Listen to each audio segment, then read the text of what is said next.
હવે મિત્રો તમે જોયું હશે કે માણસ તો મોટા મોટા બંગલા બનાવે છે, મોટા મોટા ઘર બનાવે છે, પણ જે પક્ષીની પ્રવૃત્તિ તમે જોઈ શકો છો કે કેવું પ્રકારનું એનું ઘર બનાવ્યું છે। અને આવા ઘરો વિદેશમાં બહુ વેચાય છે, કેમ કે ઘરની શોભા વધારવા માટે આવા માળાઓ વેચવામાં આવે છે। અને આની કિંમત છે 1.5 લાખ રૂપિયા। જો તમારે પણ જોતું હોય તો તમને ઓનલાઈન કરી આપવામાં આવશે।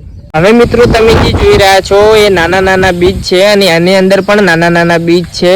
આની કિંમત સાંભળીને તમને પેટમાં દુખાવા લાગશે, કેમ કે આની કિંમત 50,000 રૂપિયા છે। અને એને યુએસની અંદર $500 પણ વેચવામાં આવે છે। આપણા ભારતની અંદર તો આની કાંઈ કિંમત નથી, પણ યુએસની અંદર બહુ કિંમત છે, તો આને ઓનલાઈન કરી આપવામાં આવશે। હવે મિત્રો તમે જે જોઈ રહ્યા છો રંગબેરંગી પીંછા, એની કિંમત સાંભળીને તમારા પણ કાનના પડદા ફાટી જશે, કેમ કે આની કિંમત છે 1.5 લાખ રૂપિયા, 1.5 લાખ રૂપિયા, જેને વિદેશમાં વેચીને જેમ કે ડાયમંડ અને અલગ અલગ નવા કપડા ઉપર ફિટ કરવામાં આવે છે અને શોભા વધારવામાં આવે છે। જો તમારે પણ જોતા હોય તો ઓનલાઈન કરી આપવામાં આવશે।